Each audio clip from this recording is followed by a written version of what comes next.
Thank you Kavitha ma'am. கொஞ்சம் இந்த சைடில் வச்சுக்கலாமா? இந்த மாதிரி ரொம்ப பக்கத்தில் இருக்கு.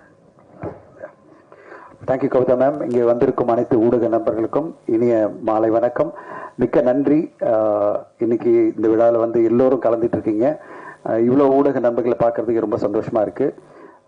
மழை பிடிக்காத மனிதன் அதனுடைய ட்ரெய்லர் லான்ச் எக்ஸ்க்ளூசிவாக உங்களுக்கு இன்னைக்கு ட்ரெய்லர் மட்டும் ப்ளஸ் இப்போ ரிலீஸ் பண்ண 2 சாங்கையும் உங்களுக்கு காமிக்கணுன்றதுக்காக தான் இந்த விழா. இன்னைக்கு ஈவினிங் 6 மணிக்கு இது ஊடகங்களில் நிறைய பேர் பார்க்காம கூட போயிடலாம். அதுக்கு முன்னாடி நீங்கள் பார்க்கணும். பார்த்த பிறகு தான் இதை வந்து சோஷியல் மீடியாவில் வெளியிடுன்றதுக்காக தான் உங்களெல்லாம் இன்வைட் பண்ணி இன்னைக்கு நாங்கள் ட்ரெய்லர் லான்ச் பண்ணுறோம். உங்களுக்கு ட்ரெய்லர் பிடிச்சிக்கும் நம்புகிறோம். சசி சார் சொன்னார் சாங்ஸ் ரொம்ப சூப்பராக இருக்குது ட்ரெய்லர் விட அப்படின்னு சொன்னார். ஸோ அந்த மாதிரி ட்ரெய்லர் ப்ளஸ் சாங்ஸ் எல்லாமே, அந்த சாங்ஸ் வந்து அவருக்கு சசி சாருக்கு பிடிச்சது எப்பவுமே மென்மையான அழகான பாடல்கள். அந்த வகையில் பாடல்களும் பிடிச்சிருக்கு அப்படின்னு சொன்னார். ஸோ ஒரு குவாலிட்டியான தரமான படைப்பை வந்து ஜூலை மாதத்தில் கொண்டு வரதுக்காக இன்ஃபினிட்டி ஃபிலிமேச்சர் சார்பில் நாங்கள் முயற்சி எடுத்துகிட்டு இருக்கோம். அதுக்கு உங்களுடைய ஒத்துழைப்புக்காக தான் இந்த ட்ரெய்லர் இப்போ உங்கள் முன்னாடி நாங்கள் ப்ரெசென்ட் பண்ணோம். கதை என்ன அப்படின்னு நீங்கள் கேட்டிங்கன்னா ட்ரெய்லர்லேயே காமிச்சாச்சு. நீங்கள் பார்த்தீங்கன்னா 2 ஸ்லைட்லேயே வந்து டைரக்டர் காமிச்சிருப்பாரு. A nobody with a past becomes somebody's future அப்படின்னு. அதாவது ஒரு ஒரு வாழ்க்கையில் ஏதோ ஒரு விஷயத்தில் இருக்கிற ஒரு மனிதன் ஏதோ ஒரு இடத்துக்கு வரான். அந்த வந்து பல பேருக்கு அவங்களுடைய வருங்காலமாக மாறுறான் அப்படின்ற ஒரு அழகான கதையை திரு விஜய் மில்டன் அவர்கள் நம்மளுக்கு மழை பிடிக்காத மனிதன் அப்படின்ற பொய்ட்டிக்கான கவிதைத்துவமான ஒரு டைட்டில் மூலமாக கொடுத்துருக்காரு. இன்னைக்கு பார்த்தீங்கன்னா நம்முடைய நாயகன் அப்படின்னு பார்த்தீங்கன்னா அது நம்முடைய விஜயாண்டனி சார். பாருங்க, ஒரு கருப்பு கலரில் பயங்கரமாக பிளாக் பெயிண்டிங்கோட அப்படியே பெயிண்டோட வந்திருக்காரு. காரணம் என்ன கேட்டிங்கன்னா ஷூட்டிங்கில் இருந்தார். நான் சொன்னேன் சார் கரெக்டாக நம்ம 3:45 ஒரு இன்ட்ராக்ஷன் வைக்கணும், 4:15 4:30 ஆரம்பிக்கணும், நீங்கள் வந்து டைமில் வந்துருங்கன்னா நான் ஷூட்டிங்கில் இருக்கேன் சார், பட் எப்படியாவது வந்துடுறாரு. லாஸ்ட் மினிட் ஷூட் பண்ணிவிட்டு அவருடைய கடமை வச்சு பாருங்க, லாஸ்ட் மினிட் ஷூட் பண்ணிவிட்டு மேக்கப் கலைச்சா 45 மினிட்ஸ் ஆகும்னு சொல்லிட்டு அப்படியே கிளம்பி நேராக இங்கே வந்து கலந்துக்கிட்டார். நான் பார்த்த உடனே ஷாக் ஆகிட்டேன். என்ன சார் கலைக்கிறதுக்கு கூட நேரம் இல்லையா? இல்லை சார் டைம் சொல்லிட்டே இருந்தீங்க, 3:45 இங்கே அசம்பிள் ஆகணும், நான் வந்துட்டேன் அப்படின்னாரு. அதுக்காகவே என்னோட மனமார்ந்த நன்றிகள் விஜய் சார். இந்த ஒரு கமிட்மெண்ட், ஒரு படத்தினுடைய ப்ரொமோஷன் ஈவெண்ட்ல டைம்ல நம்ம கலந்துக்கணும், ஊடக நம்மளோட பேசணும் அப்படின்னு நீங்க டைம்ல வந்தது பெரிய சந்தோஷமா இருக்கு. அண்ட் உங்களுடைய சப்போர்ட் தான் இந்த படத்தை அடுத்தடுத்துக்கிட்டு கொண்டு போறதுக்கு எல்லா வகையிலும் உபயோகமா இருக்கு. அண்ட் அது மட்டும் இல்லாம இந்த படத்தை முழுமையா பார்த்த பிறகு நான் என்னென்ன விஷயம்லாம் சப்போர்ட் பண்ண முடியும் அப்படின்னு எல்லா விஷயத்திலும் இன்வால்வ்டா இருப்பார். எல்லா விஷயத்திலும் இன்வால்வ்டு, இன்டர்ஃபியரன்ஸ் எல்லாம் கிடையாது. அவருடைய கருத்துக்களை சொல்லி இதை பண்ணா நல்லா இருக்கும், அது பண்ணா நல்லா இருக்கும் அப்படின்னு சொல்லி பல விதங்கள்ல இந்த படத்துக்கு சப்போர்ட்டாக இருந்து அடுத்த கட்டம் கொண்டு போகிற இந்த ப்ரொமோஷன் ஈவெண்ட்லையும் மிகப்பெரிய லெவலில் சப்போர்ட்டாக இருக்கிறது விஜயானி சார், அவருக்கு நன்றி. இன்னைக்கு இந்த படம் சென்சர் ஆகி யூஎஸ் சர்டிஃபிகேட் எல்லாம் முடிஞ்சு ரிலீஸ்க்கு இப்போ அடுத்த மாதத்துக்கு பிளானில் எல்லா ப்ரொமோஷன் ஈவெண்ட்டும் போயிட்டு இருக்கு. அதில் ஒரு அங்கமாக தான் இப்போ ட்ரெய்லரில் ஆரம்பிச்சிருக்கோம். அடுத்தடுத்த கட்டம் நிறைய விஷயங்கள் பண்ணணும். தமிழ் தெலுங்குல இது வெளியாக போது திரையரங்கில். ஸோ உங்கள் எல்லாருடைய ஆதரவும் எதிர்பார்க்குறோம். இதில் நிறைய பேர் நடிச்சிருக்காங்க. அவங்க எல்லாம் ப்ரீ ரிலீஸ் ஈவெண்ட் ஒன்று பிளான் பண்ணியிருக்கோம். அதில் எல்லாரும் வரேன்னு சொல்லியிருக்காங்க. சரத்குமார் சார் அவருடைய டாக்டர் வெட்டிங்கில் பிஸியாக இருக்கேன், நான் அந்த ரிலீஸ்க்கு முன்னாடி நான் ஒரு ஈவெண்ட்டில் வந்துடுறேன் அப்படின்னாரு. அதே மாதிரி மேகா ஆகாஷ்லேருந்து எல்லாருமே அந்த ஈவெண்ட்டில் கலந்துப்பாங்க. இந்த ட்ரெய்லர் ஈவெண்ட்டை பொறுத்தவரையும் நாங்கள் மட்டும் இருந்து உங்கள் முன்னாடி இதை அறிமுகப்படுத்துறதுக்காக வந்தோம். இந்த ட்ரெய்லரும் இந்த பாடல்களும் உங்களுக்கு பிடிச்சிருக்கும் நம்புகிறோம். இந்த படத்துக்கு மிகப்பெரிய லெவலில் எல்லாருமே சப்போர்ட் கொடுத்துட்ருக்கீங்க. இன்னும் அடுத்த கட்டம் சப்போர்ட் கொடுத்து முன்னும் மக்கள் மத்தியில் கொண்டு செல்றதுக்கு உங்களுடைய அன்பை ஆதரவு எதிர்பார்க்கிறோம். வந்திருந்து விழாவை சிறப்பித்த உங்கள் அனைவருக்கும் மனமார்ந்த நன்றிகள். Thank you so much. நன்றி சார். சசின்னு சொல்றதா தெரியல. சசி சாருக்கு நன்றி. சசி சார், நீங்க எப்பவுமே எங்களுக்கு உறுதுணையா இருக்கீங்க, உங்களுக்கு நன்றி. எனக்கு எப்பவுமே ஆதரவா இருக்கிற தமிழ் ஃபிலிம் ப்ரொடியூசர் கவுன்சில் மட்டும் இல்லை, தமிழ் ஃபிலிம் ஆக்டிவ் ப்ரொடியூசர் அசோசியேஷனோட general secretary and Amma creations திரு டி சிவா சாருக்கும் நன்றி. அவர் எப்பவுமே சப்போர்ட்டாக இருப்பார். அந்த சப்போர்ட்டுக்காக தான் அவர் நான் கூப்பிட்டேன். நீங்கள் ட்ரெய்லரை பார்த்துட்டு நீங்கள் பேசணும் அப்படின்னு அழைப்பு ஏற்று வந்த அவருக்கும் நன்றி. எல்லோருக்குமே, எங்கள் டீம் எல்லோருக்குமே நன்றி. பிஆர்ஓலேருந்து என்டையர் டீமுக்கும் கவிதாவுக்கும் நன்றி. Thank you so much. உங்களுக்கும் எங்களோட நன்றிகள். எல்லாருக்கும் வணக்கம்.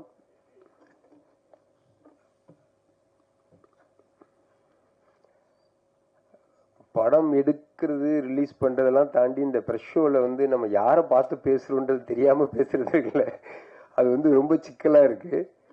போன தடவை டீசர் ஈவெண்ட்ல வந்து கவிதை புத்தகம் வந்து ரிலீஸ் பண்ணி அது கூட அப்படியே சேர்த்து கம்பைன் பண்ணி இந்த ஃபங்க்ஷனாக வச்சிடலான்னு தனஞ்சயன் சார் ஒரு ஐடியா கொடுத்தாரு. ஓகே, நல்ல விஷயம், தப்சுண்டா இன்னைக்கு அப்படிங்கிற மாதிரி நினைச்சேன். ஆக்சுவலாக அன்னைக்கு ஈவெண்ட் முடிஞ்ச உடனே பயங்கர சந்தோஷமா இருந்தது. வாழ்க்கையிலேயே இன்னைக்கு வந்து ஒரு நிறைவான நாள். இன்னைக்கு நான் அருமையாக ஒரு டீசர் ரிலீஸ் பண்ணியிருக்கோம். நம்ம புத்தகங்களை வந்து ஒரு 150 பேருக்கு கொடுத்துருக்கோம் அப்படின்லாம் நினைச்சேன்.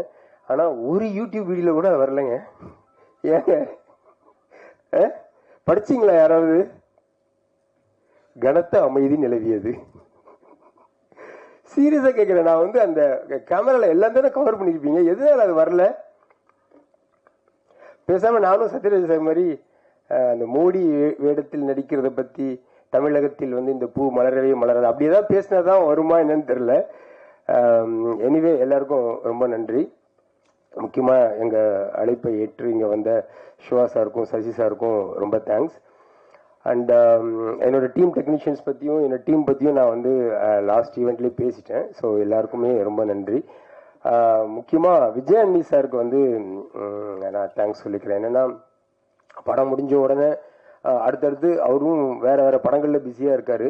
ஆனால் உண்மையிலே அவருக்கு நேரமே கிடையாது. ஸோ அப்படி ஈஸியாக அவர் ஓடிடலாம். அப்படி ஓடாமல் என் கூடவே டிராவல் பண்ணி என்ன நடக்குது ஏது நடக்குதுன்னு சொல்லி ஒரு பயங்கரமான ஒரு சப்போர்ட்டிவ் ஃபோர்ஸாக இருக்காரு. நான் வந்து ரொம்ப வருஷமா அவரை பார்த்துருக்கேன். ஆனால் இந்த படத்தில் இன்னும் அதிகமாக அவரை தெரிஞ்சுக்கிறதுக்கான ஒரு வாய்ப்பு கிடைச்சது. ரொம்ப சந்தோஷமா இருக்கு. அண்ட் அச்சு வரல இந்த ஃபங்க்ஷனுக்கு, வந்துட்டு இருக்காரு. எனக்கு லேட்டாக என்னன்னு தெரியல. அச்சுக்கு நான் பர்டிகுலராக தேங்க்ஸ் சொல்ல விரும்புகிறேன். ஏன்னா நான் அந்த படத்தை வந்து எடுத்து முடிச்சுட்டு பேக்ரவுண்ட் ஸ்கோருக்காக அனுப்புனப்போ அவர் வந்து இன்ட்ரோல் பிளாக்லையும் கிளைமாக்ஸ் பிளாக்லையும் 2 புது சாங்கை சேர்த்தார். ரீ ரெக்கார்டிங்கு பதிலாக அதை வந்து ஒரு பாடலாக மாற்றி அவர் பண்ணி கொடுத்துருந்தாரு. ரொம்ப அருமையாக இருந்துச்சு. ஆக்சுவலாக விஜயநேசரோட பர்டிகுலராக அதை மென்ஷன் பண்ணி சொன்னார், ரொம்ப நல்லா இருக்கு, ரொம்ப சூப்பராக பண்ணியிருக்காரு அப்படின்னு. படத்தை வந்து வேற ஒரு லெவலுக்கு எடுத்துகிட்டு போயிடுச்சு அந்த 2 போர்ஷன்ஸும். அவரே லிரிக் எழுதி அவரே பாடி கம்போஸ் பண்ணி அழகாக பண்ணியிருந்தாரு. ஸோ அச்சுக்கு நன்றி சொல்லிக்கிறேன். அதை தவிர படத்தில் இன்னும் 3 பாடல்கள் இருக்கு, எல்லாமே ரொம்ப அருமையாக பண்ணியிருக்காங்க. அவங்களுக்கும் தேங்க்ஸ் சொல்லிக்கிறேன். அண்ட் பிரவீன் எடிட்டர், அவரும் வந்து இவ்வளோ நாள் கூட இருந்து ஒவ்வொரு தடவையும் நான் வந்து மாற்றிக்கிட்டே இருப்பேன். பொறுமையாக என் கூட இருந்து எடிட் பண்ணி கொடுத்த அவருக்கு. அப்புறம் பேசிக்காக ஒரு ஆக்ஷன் ஃபிலிம், ஸோ அந்த ஃபைட் மாஸ்டர்ஸ் எல்லாருமே ரொம்ப ஒரு அசிஸ்டன்ட் டைரக்டர் மாதிரி கூட இருந்து வேலை செஞ்சாங்க. எல்லாருக்கும் நன்றி. ரீசெண்ட் டைம்ஸில் தமிழ் சினிமா வந்து ரொம்ப நல்லா ஸ்கோர் பண்ணிட்டு இருக்கு. கார்டன் ஆகட்டும், மகாராஜா ஆகட்டும், இப்போ கல்கி கூட விஎஃப்எக்ஸ்லாம் வந்து அவ்வளோ அருமையாக புல் ஆஃப் பண்ணியிருக்காங்க. ரொம்ப ஒரு பாசிட்டிவ் மூட் இருக்கு தமிழ் சினிமாவில். அது வந்து மழை பிடிக்காத மனதிலையும் தொடரணும்னு நான் வேண்டிக்கிறேன். தேங்க்யூ.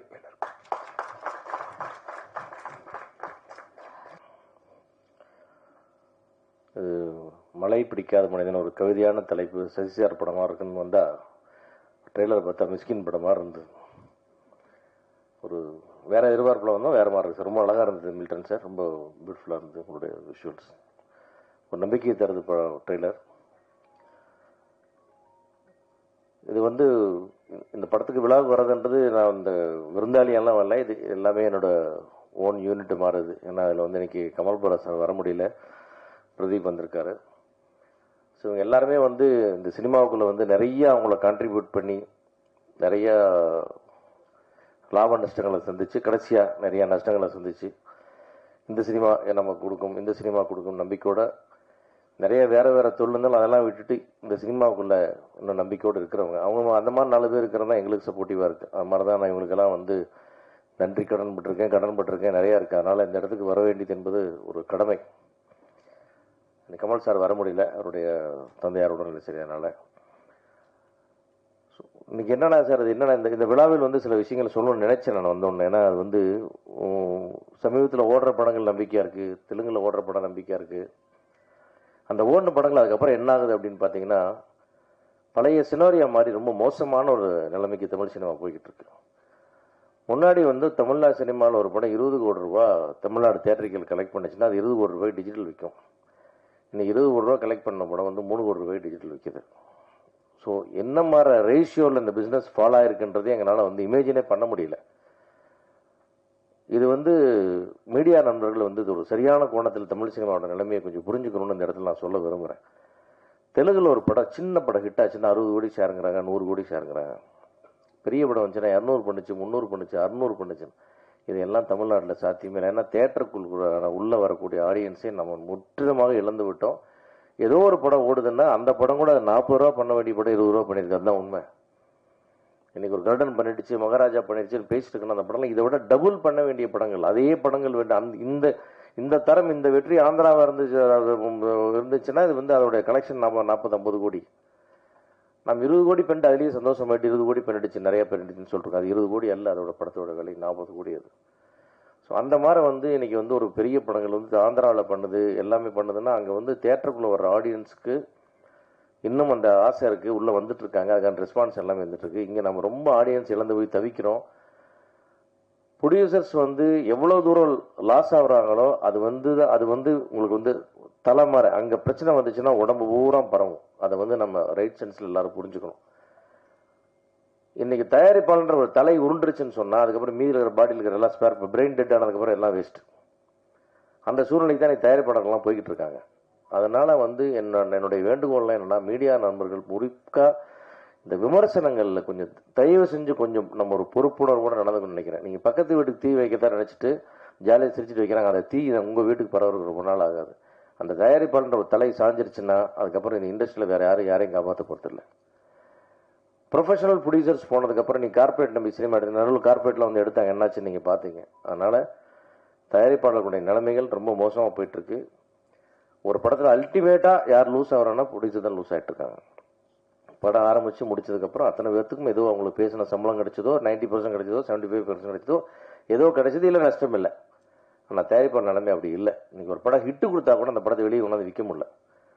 20 கோடிக்கு விற்றா நமக்கு 20 கோடி டிஜிட்டல் விற்கும், சேட்டலைட் விற்கும். நம்ம 50 கோடி பண்ணலாம்னு ஆசைப்பட்டு இருந்த சினிமாலாம் போய் 20 கோடிக்கு விற்றாச்சு. 2.25 கோடிக்கு அந்த படத்தை டிஜிட்டல் விற்க வேண்டிய சூழ்நிலைக்கு இன்னைக்கு தமிழ் சினிமா தள்ளப்பட்டிருக்கு.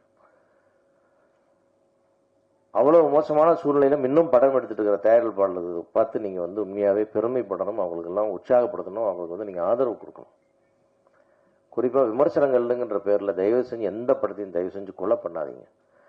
ரொம்ப 100% சரியான பாடத்தை நம்ம எடுத்துக்கவே முடியாது. எல்லா வீட்டு பிள்ளைங்களும் 100 மார்க் எடுக்கிறது இல்லை. ஏதாவது 40, 50 பாஸ் மார்க்கு, கொஞ்சம் 80, 70, 80 எல்லாமே இருக்குது. எல்லார் வீட்லையும் எல்லா குழந்தைகளும் அப்படி இருப்பாங்க. நம்ம எல்லாத்தையும் நம்ம என்கரேஜ் பண்ணுறோம், எல்லாத்தையும் ஆதரிக்கிறோம், எல்லாத்தையும் படிக்க வைக்கிறோம், எல்லாரும் வர்றாங்க. அந்த மாதிரி எல்லா படங்களையும் கொஞ்சம் நிறைய குறைகளை கொஞ்சம் சொல்கிற மாதிரி சொல்லி அந்த படத்துக்கு ஆடியன்ஸ் வர விடாமல் பண்ணுற விமர்சனத்தை தயவு செஞ்சு இந்த படத்துக்கு போகாதீங்க, இந்த தேட்டருக்கு போகாதீங்க, இப்படி சொல்லி சொல்லி எல்லாரையும் சாவடிச்சுட்டு எல்லாத்தையும் சுடுகாடு ஆகிட்டு நீங்கள் எங்கே போகிறீங்க? சுடுகாட்டில் தனியாக நின்னாலும் ஒரு நாளைக்கு நீங்களாம் விமர்சனம் பண்ணுறவங்களுக்காக சொல்லிக்கிறேன் நான். அதனால் நம்ம எல்லோரும் இது ஒரு குடும்பம், இதெல்லாம் ஆளால் ஒரு செயற்பாட்டு பிரெயின்கிறது ப்ரொடியூசர்ஸ், அதை டெட் பண்ணிட வேணான்றது எல்லாரையும் நான் மீடியாவுக்கு குறிப்பாக விமர்சனம் பண்ணுறவங்களுக்கு கேட்டுக்கிறேன். அதே மாதிரி வந்து விளம்பரத்தை கூட இன்னும் கூட முடிஞ்ச வரைக்கும், ஏன்னா அது பட்ஜெட் இருக்குதோ இல்லையோ, முடிஞ்ச வரைக்கும் மக்கள்கிட்ட கொண்டு போய் சேர்த்து இந்த ஆடியன்ஸ் உள்ள வர வச்சு இந்த சினிமாவை நம்ம இன்னும் அதிகமாக நம்ம வந்து ஜெயிக்க வச்சோம்னா கூடவே நாமளும் ஜெயிச்சுட்டே போவோம். ஒரு சினிமா ஜெயிச்சா ஒரு ப்ரொடியூசரை ஜெயிக்கிறார். அந்த படத்தில் வேலை செஞ்ச அத்தனை ஆர்டிஸ்ட், டெக்னீஷியன், வேலை செஞ்சவங்க எல்லாரும், அதுக்கப்புறம் மீடியா, விளம்பரம், எல்லாருமே எல்லா டிபார்ட்மெண்ட்டும் சம்பாதிக்குது. ஒரு படம் தோற்று போனாலும் ஒன்றும் ப்ரொடியூசர் மட்டும் வெளியே போயிடுறாங்க. ஸோ இது என்னுடைய வேண்டுகோளாக, இது ஒரு விமர்சனமாக எடுத்துக்காமல் இது ஒரு வேண்டுகோளாக எடுத்துட்டு மீடியா நண்பர்கள் ஒத்துழைக்கணுன்றது என்னுடைய முதல் வேண்டுகோள். இதில் இரண்டாவதாக இந்த படத்தில் வந்து விஜய் மில்டன் சார் ஒரு அற்புதமான டெக்னீஷியன். அவர் வந்து அவரை பற்றி நம்ம ஒன்றும் அறிமுகமே சொல்ல வேண்டியதில்லை. அப்படி ஒரு அற்புதமான டெக்னீஷியன், அவருடைய முழு திறமையும் இதில் காட்டியிருப்பான்னு நான் நம்புகிறேன். ஏன்னா இதில் வந்து விஜய் மில்டன் வந்து ஜெயிக்கணும், அவருடைய திறமைகளை வெளிப்படணும், அவருடைய திறமை டைரக்டராக தான் இனிமேல் அவர் வந்து அவருடைய ப்ரூவ் பண்ணணும். அவருடைய வெற்றிக்கு என்னுடைய வாழ்த்துக்கள். இந்த படத்தில் எல்லா டெக்னீஷியன்ஸ் நிறைய வேலை பார்த்துங்க, எல்லாருடைய வாழ்த்துக்கள். குறிப்பாக வந்து விஜயானந்தி சாருக்கு வந்து நான் அவர் வந்து மழை பிடிக்காத மனிதன் இல்லை, அது வந்து ஒரு தலைக்கணம் பிடிக்காத மனிதன், முதல்ல கர்வம் பிடிக்காத மனிதன், பேராசை பிடிக்காத மனிதன், எல்லாம் நல்ல மனிதன். ஆனாலும் அவருக்கு இன்னும் அவருடைய உழைப்புக்கேற்ற அவருடைய மனசுக்கேற்ற வெற்றிகள் இன்னும் அவர் வந்து ரீச் பண்ணாமல் இருக்கிறது ஒரு மிகப்பெரிய ஒரு வருத்தமாக இருக்குது. இந்த படத்தில் அது தீரணும் அப்படின்னு சொல்லி கடவுளை வேண்டிக்கிறேன். மொத்த மீடியாவே வேண்டிக்கிறேன், உங்களையே கடவுளமா நினச்சி நான் வேண்டிக்கிறேன். இதை நீங்கள் எல்லாரும் சப்போர்ட் பண்ணோம். ஏன்னா அந்த மாதிரி டெடிக்கேட்டடாக வேலை செய்கிற ஒரு ஹீரோ, ரொம்ப ரீசனபிளாக எல்லாத்துலேயும் நடந்துக்கிற ஒரு ஹீரோ, 24 மணி நேரம் வேலை செய்ய தயாராகிற ஹீரோ, ஒரு ஷூட்டிங் ஸ்பாட்லேருந்து அப்படியே கிளம்பி ஓடி வந்து ஸ்டேஜில் நிற்கிற ஹீரோ, என்ன கொடுத்தாலும் அதை வாங்கிட்டு திருப்தியாக வேலை செய்கிற ஹீரோ, ஷூட்டிங் ஸ்பாட்டில் எந்த தொந்தரவும் பண்ணாத ஒரு ஹீரோ.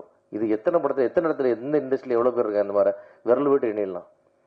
அப்படி ஒருத்தருக்கு நிறைய வெற்றிகள் வரணும், அவர் நிறைய ஜெயிக்கணும், அவருடைய வலியும் வேதனையும் குறையணும் எல்லா இடத்துலையும். அதை வந்து அவர் ஒன்றும் பேராசை பிடித்தமானவரோ லக்ஸுரி லைஃப் வாழ்றவர்களோ கிடையாது. ரொம்ப மிக மிக எளிமையான வாழ்க்கக்கூடிய ஒரு சாதாரண ஒரு மிடில் கிளாஸ் மேன். அவருக்கு என்ன இருந்தாலும் இல்லாட்டி இன்னும் 1000 கோடி சம்பாதிச்சாலும் அப்படியே தான் அவரோட லைஃப் ஸ்டைல் இருக்கும். அது வந்து அவர் எதையுமே மாற்றிட்டு போகிறதில்ல. அப்படிப்பட்ட ஒரு மனிதர் ஜெயிக்கணுன்றது என்னுடைய தனிப்பட்ட என்னுடைய பிரார்த்தனை. அது வந்து ஒரு வகையில் இண்டஸ்ட்ரிக்கும் நல்லது, தமிழ் சினிமாவுக்கும் நல்லது. இது வந்து முக்கியமாக இதை சொல்லணும்னு நினச்சேன் நான். அந்த வகையில் இந்த படம் வந்து ஒரு வெற்றி படமாக அமையணும், நிச்சயமாக வசூல் ரீதியாக நல்ல படமாக அமையணும். இதுவும் கூட பார்த்தீங்கன்னா எல்லா இடத்துலையும் ரொம்ப ரிஸ்க் எடுத்து தான் இந்த படம் முழுக்க தயாரிப்பாளர்களுடைய 100% ரிஸ்கில் தான் இந்த படம் ரிலீஸ் ஆகுது. இந்த படத்தினுடைய வெற்றி தோல்வி முழுமையாக அவங்களை பாதிக்கும். வெற்றிக்கு வந்து எல்லாரும் 1000 சொந்தங்கள் வந்து நிற்பாங்க, எல்லாரும் நிற்பாங்க. ஆனால் தோல்வியே அடையக்கூடாது, பெரிய வெற்றி அடையணும், இதை நிறையா சம்பாதிக்கணுன்றது என்னுடைய ஆசை, என்னுடைய வாழ்த்துக்கள். அதுக்கு முக்கியமாக நான் வந்து இந்த திருப்பி சொல்கிறேன், இந்த மீடியாவுக்கு தயவு செஞ்சு கோஆப்ரேட் பண்ணுங்கள். இது வந்து ஒரு ஈகோவாக எடுத்துட்டு நீ என்ன சொல்கிறது நான் என்ன கேட்குறது, நீ எப்படி விமர்சனம் பண்ணுறவங்களை கேட்கலாம் அப்படிலாம் தயவு செஞ்சு பேசாமல், நான் வந்து இது வரைக்கும் வன்மையாக கண்டித்த நான் விமர்சகர்கள் வரைக்கும் எல்லாத்துக்கும் நான் சொல்லிடுறேன். அதையெல்லாம் மறந்துட்டு இந்த சினிமாவை காப்பாற்றலாம், கொஞ்சம் எல்லாரையும் காப்பாற்றலாம், இந்த சினிமா நல்லா விட்டோம், தமிழ் சினிமாவுக்கு தேட்டர் ஆடியன்ஸ் வர வைங்க. ஆடியன்ஸ்க்கு தேட்டருக்கு வர தான் நம்ம எல்லாரும் பிழைக்க முடியும். வராத தேட்டர் பக்கம் வராத, இந்த படத்துக்கு வராது அப்படிலாம் சொல்லாத நிறுத்திட்டு நல்ல தரமான விமர்சனங்களை தருமாறு உங்களை எல்லாம் பணிவன்போடு மன்றாடி கேட்டுக்கொண்டு இந்த படம் வெற்றியடைய இறைவனை வேண்டி வாழ்த்துக்கிறேன். நன்றி.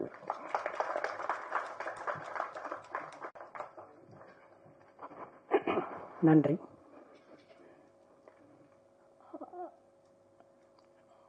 ரோமியோவிலிருந்து விஜயனுடைய படங்களுடைய தலைப்பு மாறிடுச்சு அப்படின்னு சொல்கிறதா அப்படின்னு நினைக்கும்போது உண்மையாலுமே என்னென்னா, மழை பிடிக்காத மனிதன்கிறது ரோமியோக்கு முன்னாடியே ஸ்டார்ட் பண்ண படம். ரைட்? கரெக்ட்.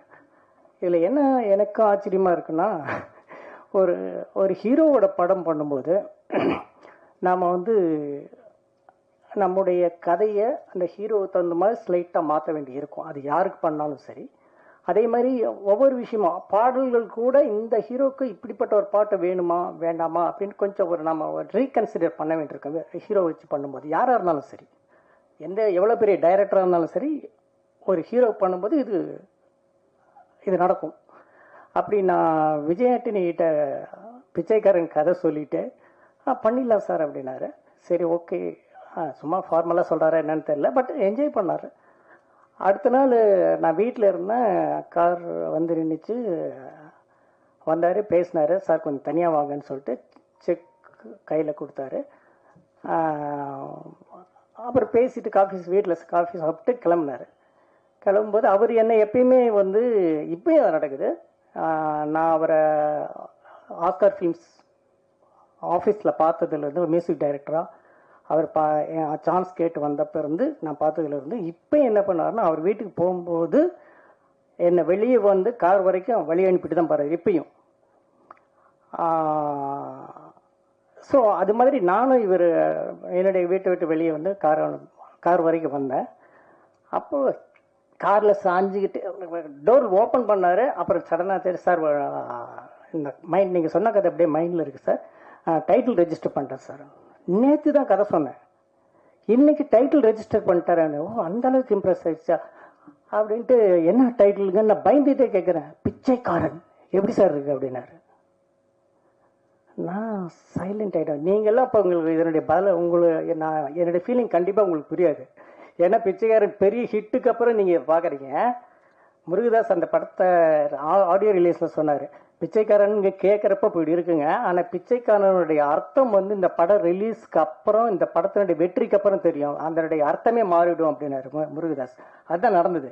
ஆனால் ஒரு படம் இது பண்ணுறதுக்கு முன்னாடி, தொடங்கிறதுக்கு முன்னாடி என் படத்துக்கு டைட்டில் வந்து பிச்சைக்காரனா, அது டோட்டலாக நெகட்டிவ் டைட்டில். இன்னும் கூட அப்போ வந்து விகடன்லேருந்து ஒரு சின்னதாக புக் வந்துட்டு இருந்தது, டைம் பாஸ்னு ஒரு புக் வந்துட்டு இருந்தது. அதில் வந்து இது மாதிரி விஜய் ஆண்டனி சசி ஒன்றா சேர்ந்து படம் பண்ண போகிறாங்க, தலைப்பு வந்து பிச்சைக்காரன், டைட்டிலை மாற்றுங்கப்பா அப்படின்னு ஒரு கமெண்ட் கொடுத்துருந்தாங்க எண்டில். எனக்கு என்ன சொல்கிறதுன்னு தெரியல. ஓகே, இப்படி சொன்னார். என் கையில் செக் இருக்குது, அவர் டைட்டில் இதுதான் டைட்டில்னு சொல்கிறாரு, டைட்டில் ரெஜிஸ்டர் பண்ணிட்டேன்னு சொன்னார். இப்போ எனக்கு என்னன்னா, இந்த செக்கை திருப்பி கொடுத்துடணுமா இல்லை கொஞ்சம் பொறுமையாக இருக்கணுமா? ஏன்னா நான் எப்பயுமே வந்து ரொம்ப பொறுமையாக இருக்கிறவன், சடனாக ஒரு முடிவு எடுத்துருவேன். சடனாக ஒரு முடிவு எடுத்துருவேன். அது எவ்வளோ பெரிய ஆளாக இருந்தாலும் சரி, இட்ஸ் மை கேரக்டர். அப்படி இந்த செக்கு திருப்பி கொடுத்துடலாமா வேண்டாமா அப்படின்னு யோசிச்சுட்டு இருக்கேன். சரி கொஞ்சம் பொறுமை. ஏன்னா இந்த கதையை நிறைய ஹீரோஸ்ட பிச் பண்ணிட்டேன், பிச்சைக்காரன் கதையா. இவர் மட்டும்தான் பயங்கரமா என்ஜாய் பண்ணிருக்காரு. ஆனா இது மாதிரி ஒரு தலைப்பு சொல்றாரு. சரி கொஞ்சம் பொறுமையா இருப்போம். அதுக்கு அடுத்த ஒரு வாரம் வந்து டிஸ்கஷனே நடக்கலைங்க. எங்களுக்கு கதையை பத்தியே பேசல. என்ன பேசுது அப்படின்னா, இந்த படம் பண்ணணுமா வேண்டாமா. உண்மையா இது மட்டும்தான் எங்களுக்கு டைட்டில். எங்களுக்கு பிரச்சனை, நான் மட்டும்தான் இப்படி. ஆனா அசிஸ்டன்ஸ் எல்லாம் வந்து அதுல 2 அசிஸ்டன்ஸ் வந்து சொன்னாங்க. ஒரு அசிஸ்டன்ட் சொன்னாரு, சார் விடுங்க சார், இது ஏன் சார் ஒரு வாரமா இதை பத்தி தலைப்பை பத்தி பேசிட்டோம், நம்ம வந்து அடுத்து என்ன ஃபர்தரா என்ன பண்றது பார்ப்போம் சார். என்னங்க பிச்சைக்காரன் டைட்டில் யாருங்க வருவாங்க, என்னால தாங்க முடியலைங்க அப்படின்னு கத்துறேன். அப்போ அவர் சொன்னாரு, சார் கல்யாணமே பண்றோம், ஓகே, கல்யாண மண்டப தலைப்பு என்னதான் இருந்தா உங்களுக்கு என்ன, இந்த பொண்ணை கல்யாணம் பண்றேன்னு ஆயிடுச்சு, மண்டபத்து தலைப்பு மண்டபம் எந்த மண்டபத்தில் நடந்தா என்ன சார், கல்யாணம் நடக்குதுல கொடுங்க சார் அப்படின்னா. கொஞ்சம் யோசிச்சேன். அதுக்கப்புறம் இன்னொரு அசிஸ்டன்ட் சொன்னான், அது ரொம்ப யங் அசிஸ்டன்ட். அவன் என்ன சொன்னான் அப்படின்னா, சார் இப்போ இந்த விகடன்லேருந்து வந்த விகடனில் இப்படி கமெண்ட் பாஸ் பண்ணிட்டாங்க அப்படிங்கிறதுலேருந்து உங்களுக்கு பிரச்சனை ஆரம்பிருக்கு. இப்படி நிறைய பேர்த்துக்கு இந்த டைட்டில் பிடிக்கல, பிச்சைக்காரங்க டைட்டில், ஓகேயா இப்படி. ஆனால் நம்ம கதை சூப்பராக இருக்கு, ரொம்ப நல்லா இருக்கு. ஸோ படம் ரிலீஸ் ஆன உடனே வெளியே வந்து பிச்சைக்காரன் நல்லா இருக்கு, பிச்சைக்காரன் நல்லா இருக்குன்னு பேசும்போது முதல்ல திரும்பி பார்க்குறவங்க யாருன்னா இந்த வெறுத்தவங்க தான் முதல்ல திரும்பி பார்ப்பாங்க. சார் அது வந்து பெரிய பப்ளிசிட்டி ஆகும் சார் நமக்கு, ஸோ நெகட்டிவாகவே இருக்கட்டும் சார் அப்படின்னா. ஓகே, இதுவும் நல்லா தான் இருக்கு. இப்படி அந்த இடத்துக்கு நான் அரைவ் ஆகிறதுக்கு இந்த டைட்டில் இந்த பிடிச்ச அந்த டைட்டில் வந்து எனக்கு பிடிக்கிறதுக்கு ரொம்ப டைம் எடுத்துன்னு வச்சேன் சொல்கிறேன். ஆனால் மழை பிடிக்காத மனிதன் ஒரு டைட்டில் எப்படி விஜய் ஆண்டனி வந்து ரோமியோக்கு முன்னாடி எப்படி பிடிக்க வச்சாருன்னு நான் வந்து விஜய் மேட்டில் தான் கேட்க வேண்டியதா இருக்கு. என்ன அது உண்மையில சொல்றேங்க, அது வந்து ஒரு ஹீரோ வச்சு பண்ணும்போது அந்த ஹீரோவுக்கு பிடித்தமான மாதிரியும் அந்த டைட்டில் வச்சு அந்த ஹீரோவை கன்வின்ஸ் பண்ண வேண்டியது ஒரு டைரக்டர் வேலை. அது ரொம்ப அழகா பண்ணியிருக்கேன் விஜய் மில்டன். ஸோ நான் உண்மையாலுமே இந்த படம் வந்து ரொம்ப ரொம்ப ஏர்லி ஸ்டேஜில் பார்த்துருக்கேன். அதாவது ரஃப் கட்டுன்னு கூட சொல்ல முடியாது. நிறைய பாடல்கள் வர வேண்டியிருந்தது, கிளைமேக்ஸ் முடியாமல் இருந்தது. அப்படி இந்த விஷயத்தில் பார்த்துருக்கேன். பிகினிங்லேருந்து ரொம்ப இன்ட்ரெஸ்டிங்கான நிறைய எலிமெண்ட் இருக்கிறதுக்குள்ள இந்த லேட்டஸ்ட் வெர்ஷன் பார்க்கும்போது இன்னும் இந்த மழை வந்து எனக்கும் ரொம்ப பிடிச்சி போயிருன்னு நினைக்கிறேன். உங்களுக்கும் இந்த மழை ரொம்ப ரொம்ப பிடிக்கும். வாழ்த்துக்கள். Thank you sir. உங்களோட அனைவருக்கும் வணக்கம். மேடம் சொன்ன மாதிரி சாங்ஸ் வந்து ரொம்ப நல்லாவே பெர்ஃபார்ம் ஆயிட்டு இருக்கு. ஆல்ரெடி மில்லியன் வியூஸ் போயிட்டு இருக்கு. அச்சு ராஜாமணி சாருக்கு இந்த டைம்ல நன்றி சொல்லணும்னு நினைக்கிறேன். அதே மாதிரி விஜய் ஆண்டனி சாருக்கும் நன்றி. அண்ட் இது படத்துக்கு ராய் அண்ட் ஹரி தஃபூசியா சப்போர்ட்டிங் சாங்ஸ் பண்ண அவங்களுக்கும் நன்றி. அண்ட் இந்த படத்துக்கு தெலுங்கு வெர்ஷன்ல சாங்ஸ் பண்ணவங்களுக்கும் நன்றி, அதுவும் நல்லா பெர்ஃபார்ம் ஆயிட்டு இருக்கு தெலுங்கு வெர்ஷனும். And infinity film ventures Dhananjayan சாருக்கும் நன்றி.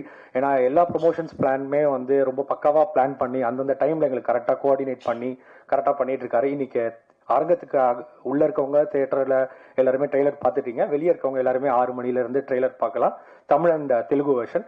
ஸோ கண்டிப்பா எல்லாரும் டென் மியூசிக் சேனல்ல போய் பாருங்க. படம் வெற்றி பெற வாழ்த்துக்கள். வணக்கம். இந்த அரங்கத்துக்கு வந்திருக்கும் உங்கள் அனைவருக்கும் என்னுடைய மாலை வணக்கம். ரொம்ப சந்தோஷமா இருக்கு. நீண்ட நாள் பயணம் எனக்கு. என் ஃப்ரெண்டோட சேர்ந்து நான் ஒர்க் பண்ற ஃபர்ஸ்ட் மூவி. நானும் விஜய் மில்டன் சாரும் ஆக்சுவலாக இனிஷியலாக ஒரு 15 வருஷத்துக்கு முன்னாடி பார்ட்னர்ஸ் இல்லை சார், 15 வருஷம் 20 வருஷத்துக்கு முன்னாடி நானும் அவரும் கிரீன் பாட்டில் அப்படின்னு ஒரு கம்பெனி சேர்ந்து ஆரம்பித்தோம். அதுதான் டைரக்டர். இப்போ படத்தை பற்றி எப்படி நான் பேசிடுறேன். ஒரு ஒளிப்பதிவாளராக வந்து ரொம்ப திறமையான ரொம்ப அருமையான அவர் லென்சிங்கில் அவருக்கு காட்டுற ஒவ்வொரு ஃப்ரேமும் பயங்கரமாக இருக்கும் ஆக்சுவலாக. இன்ஃபேக்ட் நீங்கள் டைரக்ஷனில் வந்து கடந்த படங்கள் கோலி சோடா 10ன்றதுக்குள்ள கடுகு இந்த மாதிரி விஷயங்களில் ஃபோக்கஸ் பண்ணாமல் ஒன்லி ஒளிப்பதிவாளராக மட்டும் இருந்திருந்தீங்கன்னா இன்றைக்கி இந்தியாவோட தலை சிறந்த ஒளிப்பதிவாளர்களாக கண்டிப்பாக இருப்பீங்க. அப்படி இந்த ட்ரெய்லரே அதுக்கு சாட்சி. ரொம்ப கிராண்டான விஷுவல் பண்ணக்கூடிய, இன்ஃபேக்ட் பிச்சைக்காரன் 2 படத்தில் வந்து சார் வந்து எனக்கு பேட்ச் ஒர்க்காக 10 டேஸ்க்கு வந்து பார்த்தாங்க, பண்ணி கொடுத்தாங்க. ஸோ நீங்கள் வச்ச லென்சிங் அந்த ஃப்ரேமிங் எல்லாமே வேற மாதிரி சார். ஆக்சுவலாக ஒண்டர்ஃபுல் கேமராமேன். இந்த படத்தோட வெற்றிக்கு தொடர்ந்து நீங்கள் வந்து நிறைய படங்களுக்கு கேமராமேனாகவும் பணியாற்றணும்னு சொல்லிட்டு கேட்டுக்கிறேன். இந்த படம் வந்து ரொம்ப நாளாக ஆக்சுவலி கோயம்பேடு அப்படின்னு ஒரு ஸ்கிரிப்ட் எனக்கு படிக்க கொடுத்தாரு ஒரு 15 வருஷத்துக்கு முன்னாடி. அதுதான் அப்புறம் கோலிஸ்டாவாக மாற்றினாரு. அப்போவே அந்த கோயம்பேடு அப்படின்ற படத்தை நடிக்கிறதா நான் திட்டம் வச்சுருந்தேன். அது சில காரணங்களால் அப்போ பண்ண முடியாமல் போயிடுச்சு. நல்ல எழுத்தாளர் அண்டு அழகாக இருக்கிற பயமாக இருக்கிற படத்தோட மிகப்பெரிய ஃபேன் தான். ரொம்ப அருமையான படம். இந்த படம் வந்து ஒவ்வொரு நாளும் நீங்கள் ஷூட்டிங் ஆரம்பித்த நாள்லேருந்து எப்படி ஒரு மாதிரி இன்னைக்கு கடைசி ஸ்டேஜ் வந்திருக்கு நான் பார்த்து பிரமிப்படுறேன் சார். ஓயாமல் இப்போ கூட உட்காந்துட்டு என்கிட்ட சார் ஒரு சின்ன ஒரு 30 செகண்ட் மட்டும் அதை இப்படி பண்ணலான் இருக்கேன்னு சொல்லிட்டு ஐ திங்க் நீங்கள் படத்தோட ரிலீஸுக்கு ஒரு 5 days முன்னாடி வரைக்கும் ஏதாவது இம்ப்ரூவைஸ் பண்ணணும்னு சொல்லிட்டு யோசிப்பீங்கன்னு நினைக்கிறேன் சார். ரொம்ப ஒரு சின்சியரான ஒரு அப்ரோச் உங்ககிட்ட இருக்குது ஜாப் பொறுத்த வரைக்கும். கண்டிப்பாக இந்த படம் வந்து நான் பார்த்தேன், ரீசெண்டாக பார்த்தேன். நான் இது வரைக்கும் பண்ண அத்தனை படங்கள்லையும் சேர்த்து ரொம்ப மிகப்பெரிய ரிச்சான ஒரு பெரிய ப்ராஜெக்ட்னு சொன்னால் இந்த படத்தை தாராளமாக சொல்லலாம்.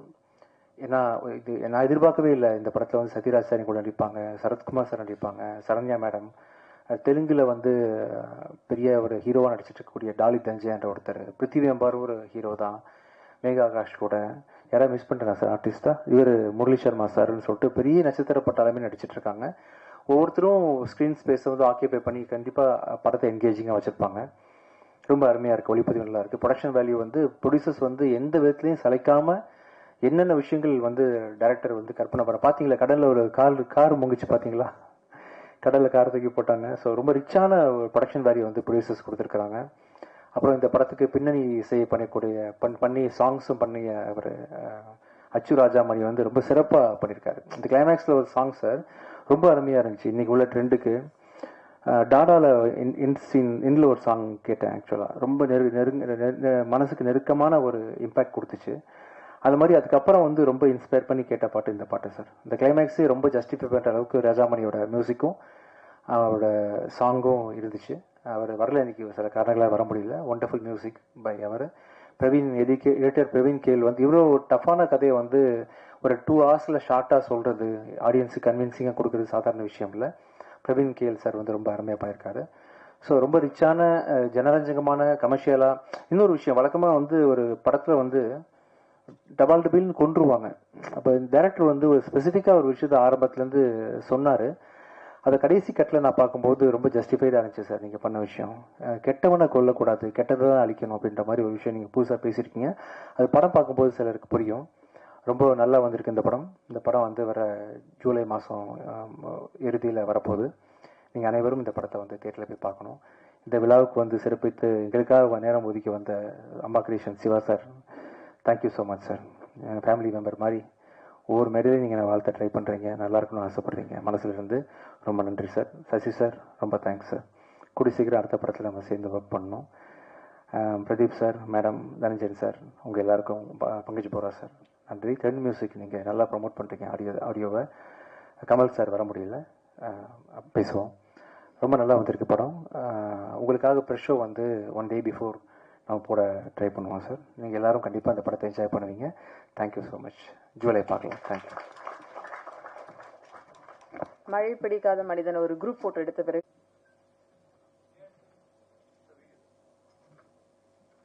சார் எப்பவுமே நீங்க ஒரு வித்தியாசமான ஒரு விஷயம் பண்ணிருப்பீங்க.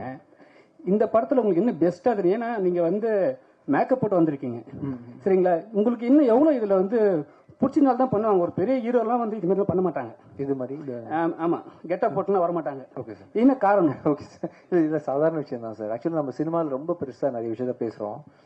ப்ரொடியூசர்ஸ்க்கு பணம் போட்டு எடுக்கிற உழைப்புக்கு முன்னாடி, அவங்க எங்கள் மேலே வச்சிருக்க நம்பிக்கை முன்னாடி நான் வந்து மேக்கப்போட வந்து எல்லாம் சாதாரண விஷயம் தான் சார். ஆக்சுவலி எனக்கு வந்து அப்படி தோணலை எனக்கு எதுவுமே. இந்த டைமுக்கு வரணும்னு சார் சொல்லியிருந்தாங்க. அதே சமயத்தில் அந்த டேரக்டரையும் டக்குன்னு விட்டுட்டு வர முடியல. இந்த கேப்பை மேனேஜ் பண்ணுறதுக்காக உடனே வர வேண்டிய சூழ்நிலை, சாதாரணமாக வந்துட்டேன். ஒன்றும் இல்லை, எங்களுக்கு பிடிக்கும், இந்த காரியத்தை நடத்த முடிக்கணும், அதுக்கு நான் வந்து இந்த டைமுக்கு நிற்கணும், எப்படி வந்தாலும் வந்துடணும், அதுதான் நினச்சேன். அதுக்கு மேலே ஒன்றும் பெருசாக இல்லை. விஜயானந்த் சார், இந்த மேக்கப் தான் கேட்கணும். இந்த மேக்கப் வந்து அந்த டைரக்டர் கொஞ்சம் சஸ்பென்ஸா வச்சிருப்பாரு. நீங்க இப்படி எல்லா மீடியாலும் கொண்டு வந்திருக்காரு, அந்த டைரக்டர் எதுவும் நினைக்க மாட்டாரு. பெர்மிஷன் கேட்டு தான் சார். ரொம்ப அவசரம், டைம் இல்லை. அவர் ஷார்ட்டும் வந்து லாஸ்ட் மினிட் வரைக்கும் எடுத்துட்டு இருந்தாரு. இப்படி போனா அப்படி போக வேண்டியிருக்குன்னு சொல்லியிருந்தேன். அவர் அலோவ் பண்ணாரு, அதனால வந்தேன். விஜயானந்த் சார், நீங்க வந்து லாஸ்ட் டைம் ஒரு ஹீரோயின் கூட வந்து பேசுனீங்க போது என்ன சொன்னீங்கன்னா, கான்ட்ரோவர்சி ஏதாவது கேளுங்க நீங்க. ஆமா சார். ஆனா இந்த வாட்டி வந்து எந்த ஹீரோனும் கிடையாது, ஏன் நீங்க கான்ட்ராஸ்ட் கேட்கறதுனாலே வரலையா அவங்க? தெரியலையே சார். நம்ம மேயா ஆகாஷ் ஆக்சுவலி சின்ன வேலையா பாண்டிச்சேரியில் பிஸியாக இருக்காங்கன்னு நினைக்கிறேன்.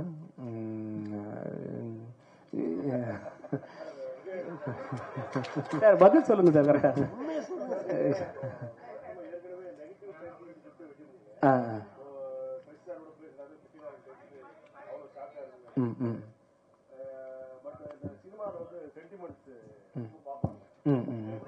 பூஜை போட்டு தான் ஆரம்பிக்கணும், இல்லைன்னா வந்து நெகட்டிவ் டைட்டில் வைக்கக்கூடாது, அபசுகமா பேசக்கூடாது அப்படின்னு சொல்லிட்டு எல்லாம் திங்க் பண்ணுவாங்க. பட் இனிமேல் இடையில உங்களுக்கு ஒரு ஆக்சிடென்ட் கூட ஆச்சு இல்லையா? பட் அதனாலதான் இப்போ வருங்காலத்துல உங்களோட அப்ரோச் எப்படி சார் இருக்கும் டைட்டில்? இல்லை சார், கரெக்ட் மூட்டா இருக்கும் சார். சென்டிமெண்ட்ஸ் வந்து உங்களுக்கு கிடையாதா சினிமாவில்? இல்லை கிடையாது சார், கிடையாது சார். மனசு தான் சார் எல்லாமே. நீங்க ஏதாவது ஒரு ராகு காலம் சொல்லுங்க, ராகு காலம் தான் கெட்ட காலம் தான் சார். அந்த நாளில் வேணா உங்களுக்கு படம் ஆரம்பிச்சு காட்டுறேன் நான். ராகாலத்தை ரிலீஸ் எமகண்டத்தை ரிலீஸ் பண்றேன். நீங்க டைம் சொல்லுங்க, உங்களுக்கு நான் வந்து பண்ணி காட்டுறேன். விஜயாண்டனி சார், எஸ் யமகண்டம் சூப்பர் சார். சார் நீங்க தான் சாட்சி. ராகு காலம் யமகண்டம் அது ஏன் டைட்டில் சார். தயாரிப்பாளர் சங்க சார்பா நீங்க வேற யாரையும் வைக்க விடாதீங்க ப்ளீஸ். சீக்கிரம் அப்ளிகேஷன் கொடுத்துருங்க, ரெஜிஸ்டர் பண்ணி கொடுத்துருவேன். தயவு செஞ்சு அது சொந்த படமாக எடுங்க சார். இன்னொரு 10 நிமிஷம் இருந்தா இன்னும் பல டைட்டில் வரும் போல இருக்கு சார். கண்டிப்பா 10 நிமிஷத்துல இன்னும் பல டைட்டில் வரும் சார். எடுத்து கொடுங்க ப்ளீஸ். சார் சார் நீங்க எங்க இருக்கீங்க? இங்க நீங்க வந்து அண்ணன் சொன்ன மாதிரி ஒரு ஆக்சிடென்ட் நடந்தது, அதெல்லாம் வந்து விட்டுருங்க சார். அதுல வந்து ஒரு விஷயம் பார்த்துருப்பீங்க, கடலுக்குள்ள போற மாதிரி. இதே விஷயம் வந்து நீங்க இந்த படத்துலயும் பண்ணிருக்கீங்கன்னு சொன்னாங்க. கடல்ல போன காருக்குள்ள அப்ப என்ன ஃபீல் பண்ணீங்க? இல்லை சார், ஆக்சுவலாக இதுக்கு முன்னாடியே போயிட்டேன்னு நினைக்கிறேன் கடல். முதல்ல இந்த இதோட போனேன், அப்புறம் தான் நான் உண்மையாகவே கடலில் போனேன். ஒன்றும் இல்லை சார், ஆக்சுவலாக சுற்றி ஒரு டீமே இருக்கிறாங்க. சினிமா எடுக்கும்போது சினிமாவில் உள்ள ஹீரோஸோட வாழ்க்கை வந்து ரொம்ப சூப்பரான வாழ்க்கை சார். ஆக்சுவலாக வந்து காலையில் 5 மணிக்கு ப்ரொடியூசர் கார் வச்சு கொடுத்துருவாரு, காலைல வந்தாலும் சாப்பாடு போட்டுருவாங்க, பத்திரமா பார்த்துப்பாங்க, ராஜா மாதிரி பார்த்துப்பாங்க. அப்படின்றதுனால எந்த ஒரு ப்ளஸ் வந்து எனி ரிஸ்க்குன்னு பார்த்தீங்கன்னா வேற எந்த துறையிலேருந்து நான் அந்த கடலை விழுந்திருந்தா கூட நான் உண்மையிலே போயிருப்பேன். ஆக்சுவலாக சினிமான்றதுனால உள்ள டெக்னீஷியன் டக்குன்னு குடிச்சு காப்பாற்றுறதுன்னு சொல்லிட்டு கட்சி தொழிலாளர்கள் அதுன்னு சொல்லிட்டு பூவை போல பார்த்துப்பாங்க எல்லா ஹீரோஸையும். ஸோ அது எப்பவுமே ஒரு பயம் இல்லாமல் தான் எல்லா விஷயத்தையும் ஃபைட்டில் சீனில் கூட பார்த்தீங்கன்னா ரோப்பில் தொங்க விட்டாங்க, எதுவாக இருந்தாலும் பயம் இல்லாமல் அணுகிறேன். ஒன்றும் நடக்கலை சோஃபார். நடந்ததும் பெரிய விஷயமா படல. நல்லா பார்த்துப்பாங்க, நாங்கள் பார்த்துப்போம், ப்ரொடியூசர்ஸ் பார்த்துக்கிறாங்களோ ஹீரோஸ் பார்த்துப்போம். ஓகேவா?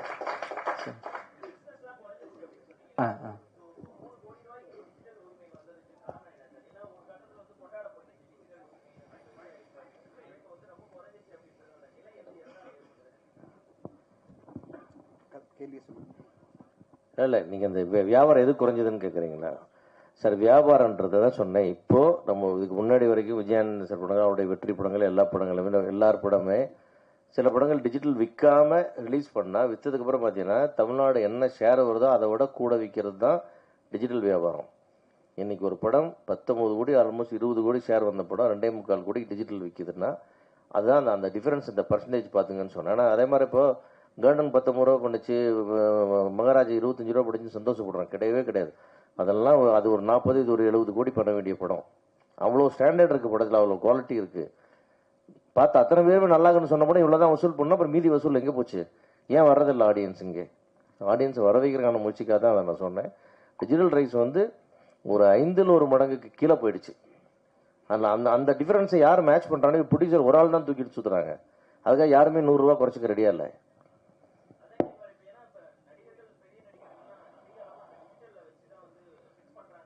ஆமாங்க, டிஜிட்டல் ஏறிச்சு எல்லாரும் ஏறிக்கிட்டாங்க. டிஜிட்டல் இறங்கிடுச்சு, யாருமே இறங்கலையே, எல்லாம் மேலேயே நிற்கிறாங்க. ப்ரொடியூசர் தான் கீழே நிற்கிறாங்க. நடக்கணும், அதுக்கான முயற்சிகள் எடுத்துக்கிட்டு இருக்கோம். விரைவில் நடக்கும், அதிரடியாக அதாவது நடக்கும்.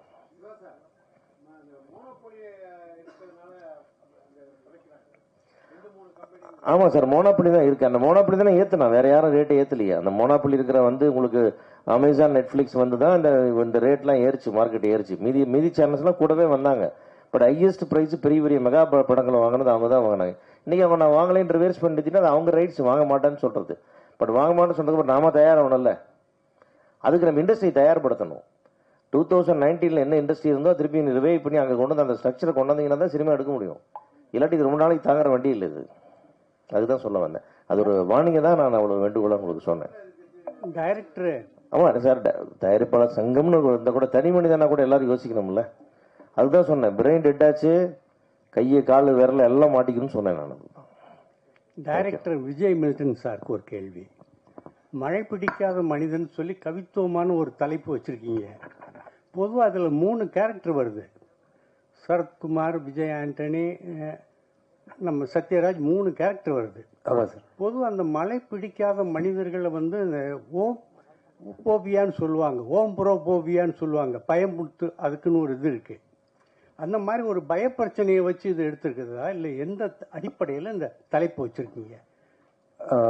சார், நான் ட்ரை பண்ணது என்னன்னா சார், இப்போ அந்த டைட்டில் கேட்டோன்னே உங்களுக்கு ஒரு கேள்வி வருது இல்லை, ஒரு மனுஷனுக்கு வந்து ஏன் மழை பிடிக்கல அப்படின்னு. அந்த கேள்வி தான் சார் இந்த படத்தோட கதை. இந்த படத்துலையும் அந்த ஒரு கியூரியாசிட்டி இருக்குல்ல, அந்த ஒரு ஏன் இவனுக்கு இது பிடிக்கல, ஏன் இவன் இப்படி இருக்கான், ஏன் இவன் இப்படி சுத்திட்டு இருக்கான் அப்படின்ற கேள்வி தான் படத்தை நகர்த்திட்டே போகும். ஸோ அதுக்கு கிளைமாக்ஸ்ல நம்மளுக்கு வந்து ஒரு ஆன்சர் கிடைக்கும். ஓ, இதனாலதான் அவனுக்கு ஒரு மழை நாளில் நடந்த ஏதோ ஒரு சம்பவம், அந்த சம்பவம் என்னன்றது முழு விவரம் கூட நான் சொல்லலை. ஒரு மழை நாளில் நடந்த சம்பவத்தினால அவன் வாழ்க்கை டோட்டலா மாறிடுச்சு, அதனால அவனுக்கு மழை பிடிக்கலன்னு ஒரு அண்டர்ஸ்டாண்டிங் வரும். விஜய் மில்டன் சார், இந்த படத்துல விஜயகாந்த் சார் நடிக்க ரொம்ப ட்ரை பண்ணீங்க, நிறைய போராடினீங்க, ஏன் நடிக்கல? அவர் கேரக்டர் தான் சத்யராஜ் சார் நடிச்சிருக்காரா, என்ன நடந்தது சார்? கேப்டன் இந்த படத்துல இருக்கார் சார், இப்போதைக்கு நான் அவ்வளவுதான் சொல்ல முடியும்.